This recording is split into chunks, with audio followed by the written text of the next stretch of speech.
आज का हमारा विषय है बीए द्वितीय वर्ष के तृतीय सेमेस्टर में आने वाला एक टॉपिक, जलवायु को प्रभावित करने वाले कारक। किसी भी स्थान की जलवायु कैसी होगी वो बहुत सारे कारकों पर निर्भर करता है। इनमें से सबसे जो बड़ा फैक्टर है या मेन फैक्टर है वो है अक्षांश या भूमध्य रेखा से दूरी। कोई भी स्थान भूमध्य रेखा से कितना दूर है उससे वहाँ की जलवायु निर्भर करती है।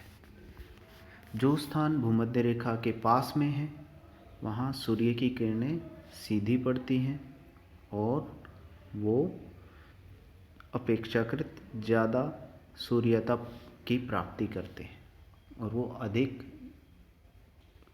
उष्ण स्थान हो जाते हैं। जो स्थान भूमध्य रेखा से जितनी अधिक दूरी पर है वो उतना ही उसके तापमान में गिरावट होगी। आप उत्तरी ध्रुव की तरफ जाएं या दक्षिणी ध्रुव की तरफ, तो यानी कि ध्रुवों वाले जो स्थान हैं वो अत्यधिक ठंडी जलवायु के स्थान हो जाते हैं और भूमध्य रेखा और उसके आसपास के जो स्थान हैं वो जो है कम भूमध्य रेखा के आसपास वाले स्थान अधिक तापमान वाले या गर्म जलवायु वाले स्थान होते हैं। दूसरा हमारा इसमें फैक्टर है समुद्र तट से दूरी। कोई भी स्थान समुद्र तट से कितनी दूर है वो इसको प्रभावित करता है। जल जो है वो स्थल की अपेक्षा देर से गर्म होता है, उसको गर्म होने में भी समय लगता है और देर से ही वो ठंडा होता है। तो इस कारण से उसका एक समकारी प्रभाव हो जाता है।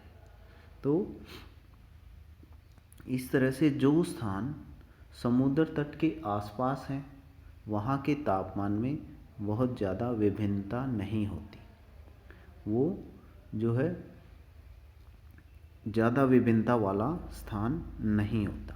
और जो स्थान आंतरिक भागों में स्थल पर स्थित हैं वहाँ पर उसमें जो है ज़्यादा तापमान में विभिन्नता होती है। वहाँ पर जब ज़्यादा गर्मी या ज़्यादा सर्दी दोनों आपको पाई जाएंगी। तीसरा फैक्टर है प्रचलित पवनें। किसी जगह पर कौन सी पवनें चलती हैं उससे भी वहाँ की जलवायु जो है वो प्रभावित होती है। जहाँ पर ठंडी पवनें आती हैं या जहाँ पर ध्रुवीय पवनें आती हैं वो स्थान अपने आसपास के अन्य स्थानों की अपेक्षा ज़्यादा ठंडे हो जाते हैं और अन्य स्थान जो है उनकी जलवायु गर्म हो जाती है। इसमें नेक्स्ट फैक्टर हमारा आता है पर्वत श्रेणियों की स्थिति। जो पर्वत श्रेणियाँ हैं वो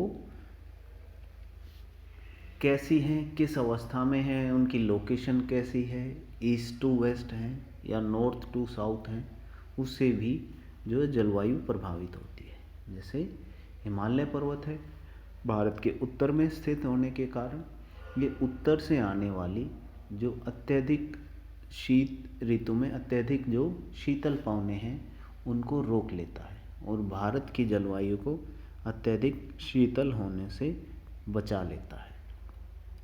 नेक्स्ट इसमें फैक्टर है बादलों का आवरण। बादल जो है वो सूर्यताप को ऊपर से नीचे नहीं आने देते और जो पृथ्वी से ऊष्मा निकलती है उसको भी वो वायुमंडल को पार करके बाहर नहीं जाने देते, यानी कि उसका विकिरण जो है वो धीमा हो जाता है। तो इस तरह से जब बादल होंगे तो वो रात जो है जो ऊष्मा के बादलों के नीचे ट्रैप होने से वो थोड़ी सी गर्म हो जाती है या उस स्थान का तापमान गर्म हो जाता है।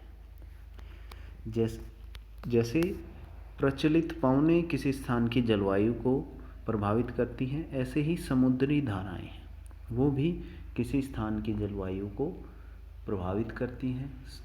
ठंडी समुद्री धारा के मार्ग में आने वाले स्थान ठंडे हो जाते हैं और जो स्थान गर्म समुद्री धाराओं के रास्ते में आते हैं उनकी जलवायु अपेक्षाकृत गर्म हो जाती है। समुद्र तल से ऊंचाई, जो तापमान है वायुमंडल का, वो जैसे जैसे हम समुद्र तल से ऊंचाई पे जाते जाएंगे वो कम होता जाता है।